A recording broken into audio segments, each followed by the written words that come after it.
Dzisiaj moim Państwa gościem jest Marcin Adamkiewicz, kapitan Kartuzji 1923. Witam serdecznie. Kończycie rundę jesienną na pozycji wicelidera i taki wynik zakładaliście przed rundą jesienną? Powiem tak, założeniem ogólnie naszego występu teraz, jeśli chodzi o jesień, naszego występu, jeśli chodzi o tą pierwszą rundę, było przede wszystkim, żeby scalić drużynę, bo tak jak dobrze wiemy, Kartuzja opiera się o młodych zawodników, mamy kilku doświadczonych, którzy też doszli na tą rundę, ale naszym głównym założeniem było to, aby w tej rundzie zdobyć jak najwięcej punktów, aby nie stracić tak jakby możliwości awansu w przyszłej rundzie, ponieważ dobrze wiemy, że wiosna ogólnie zawsze, już od kilku lat w Kartuzji jest tą mocną stroną i mamy nadzieję, że nawet jeżeli mamy teraz te 5 punktów straty do lidera, to nie będzie problemu, żeby jednak nawiązać walkę o awans, żeby włączyć się w grę o te najwyższe cele. No i trochę wyprzedziłeś moje pytanie, bo ten awans, z racji tego, że też będzie stadion od nowego sezonu nowy, to chyba jest coś, na co czekają i kibice, i Wy chyba też. To znaczy, jeżeli mówimy ogólnie o stadionie, jeżeli mówimy o boisku, dobrze wiemy, że teraz Kartuzja gra na sztucznej murawie. Raczej żaden zawodnik nie jest zwolennikiem tego, aby grać na nienaturalnej murawie. Kibice też wiadomo wolą przyjść na stadion, gdzie mamy tą całą otoczkę, trybuny, wszystko to wygląda zupełnie inaczej. Więc na pewno sami zawodnicy, na pewno cały klub i kibice zdecydowanie czekają na otwarcie nowego stadionu. I ten awans, ja wiem, że pewnie będziecie mówić, że będziemy o to walczyć, że to jest w zasięgu ręki, ale nie chcemy jeszcze mówić o celach, ale ten awans chyba gdzieś tam w głowie jest, że chcecie go. Zaczynając rundę, ogólnie uprawiając sport, zaczynając sezon nowy, trzeba myśleć o tych najwyższych celach. Dobrze wiem, że Kartuzja już dawno nie była na tak niskim poziomie rozgrywkowym, ponieważ to już dobrych kilka lat.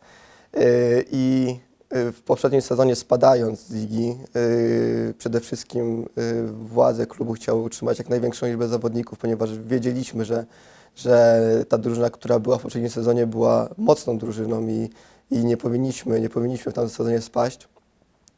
Dlatego biorąc pod uwagę nasz potencjał i to, jakie mamy ambicje, z tyłu głowy zawsze chcemy wygrywać, co się wiąże oczywiście z tym, żeby w przyszłym sezonie awansować i wrócić do czwartej ligi.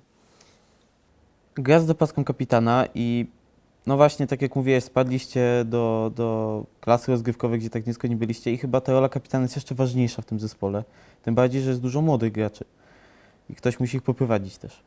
Tak, ale może u nas w Kartuzji jest trochę inaczej, by trzeba było wejść do szatni i zobaczyć, jak to wygląda.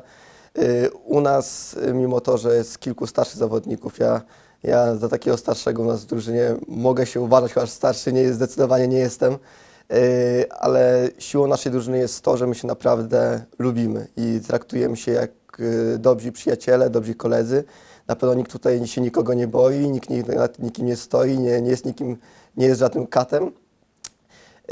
Więc zdecydowanie siłą naszej drużyny jest to, że mamy w drużynie tak zwany ten team spirit i to na pewno też przyczynia się do tego, że na każdy trening, na każdy mecz przyjeżdżamy z chęcią, co się oczywiście wiąże z tym, że na meczu każdy gra za każdego i każdy chce drugiej osobie pomóc i to też się wiąże z tym, że to się przekłada na wyniki, ponieważ w tej rundzie na pewno też wielu nie myślało, że zdobędziemy tyle punktów, mimo że jesteśmy dopiero w klasie okręgowej, ale biorąc pod uwagę naszą drużynę, jaką mamy młodą drużynę, biorąc pod uwagę te drużyny, które jednak mają w swoich szeregach osoby zdecydowanie bardziej doświadczone, które gdzieś w swojej przygodzie z piłką już grały.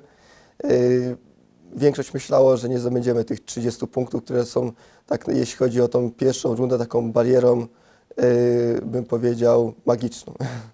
Z tego co pamiętam, to największe bolączki mieliście z pierwszym i trzecim miejscem, bo reszta to raczej wygrane w większości. Tak, zdarzyła się wpadka na pewno w Łęczycach i w Kamienicy Królewskiej, no ale dobrze wiemy, że to były mecze na wyjazdach. Mecze, gdzie no, rywal zupełnie inaczej podchodzi na pewno, gdy przyjeżdża do nich drużyna z czubu tabeli. Tam były wpadki, ale w innych meczach jednak tak jak redaktor wspomniał, dawaliśmy sobie radę i tak jakby te mecze takie stykowe zdarzały się właśnie z Orlentą Redą i Władysławowem, gdzie też mieliśmy swoje sytuacje, żeby przechylić to na swoją korzyść. Teraz przygotowanie do rundy wiosennej i z pewnością gdzieś widzisz te najsłabsze punkty, które chcesz wzmocnić. Nie mówię o transferach, chociaż może też o transferach, czy też po prostu do wypracowania na treningach. Gdzie to są te najsłabsze punkty?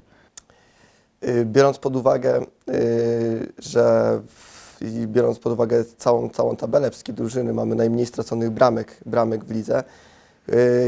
Niemniej na pewno jest wiele aspektów też w obronie. Może nie mówię tutaj o obronie, o defensywie pod kątem czwórki obrońców, ale pod kątem defensywy całej drużyny od napastnika. Na pewno tutaj są elementy do poprawy. Tak jak mówię, plusem jest to, że mamy bardzo młodą drużynę i to na pewno będzie procentowało. To nie będzie tak, że z każdym rokiem, z każdym miesiącem będziemy słabsi. Będziemy lepsi, ponieważ osoby, które mają po 17-18 lat, które wchodzą w tą seniorską piłkę, będą z każdym meczem nabierały na pewno doświadczenia, na pewno odwagi i to będzie procentowało. Więc tak jak mówię, na pewno gra defensywna, ale całej drużyny i skuteczność, bo w wielu meczach mieliśmy tych sytuacji dużo, stwarzaliśmy je sobie, ale zawodziła jednak skuteczność, więc na pewno są takie dwa aspekty, które jeżeli poprawimy, dadzą nam jeszcze na pewno kilka więcej punktów. Myślisz, że swoją grą, gdy będzie nowy stadion, przyciągniecie kibiców? Zdecydowanie. No tak samo jak atmosferę w drużynie, tak samo atmosferę w mieście, atmosferę w tym takim środowisku piłkarskim budują wyniki. Przede wszystkim wyniki. Stadion na pewno jest taką rzeczą, która może przyciągnąć, a przede wszystkim wyniki. Jeżeli będziemy całą rundę dobrze grali, jeżeli udałoby się nam do samego końca walczyć o awans, jeżeli udałoby nam się na samym końcu wywalczyć ten awans, jestem przekonany, że ci kibice zaczną jeszcze bardziej przychodzić, chętniej przychodzić na nasze mecze, ponieważ jeszcze pamiętam kilka lat temu okres trzeciej ligi w Kartuzji, potem okres czwartej ligi w Kartuzji. Tych kibiców było sporo. Ci kibice przychodzili, ci kibice dopingowali, ale tak jak dobrze wiemy, muszą być wyniki, bo kibic też nie lubi przychodzić, jeżeli co weekend bronimy się przed porażką. Co weekend musimy walczyć o wygraną. I tak jak wspomniałem, będziemy mówić trochę też o świętach, bo niedługo Boże Narodzenie i ciekawi mnie, czy piłkarz może sobie pozwolić na łakomstwo w te święta nadchodzące? Powiem tak, wszystko jest dla ludzi na pewno. Tak jak posłuchamy też wywiadów z tymi zawodnikami z topu, na przykład z Robertem Lewandowskim, każdy mówi, że ten okres chociaż Wigilii jest takim okresem, gdzie możemy sobie pozwolić, żeby troszkę więcej zjeść, troszkę sobie tak jakby odstawić tą dietę, to zdrowe żywienie. Więc na pewno, oczywiście z umiarem, ale wszystko jest dla ludzi. A czego życzyć kapitanowi Kartuzji i całej Kartuzji na nowy rok 2019? Zdecydowanie jeszcze więcej punktów niż w tej rundzie. Zdecydowanie tego, aby kibice byli z nas dumni, aby byli zadowoleni, aby tylko w dobrych słowach opowiadali się o Kartuzji, aby mieli do tego powody.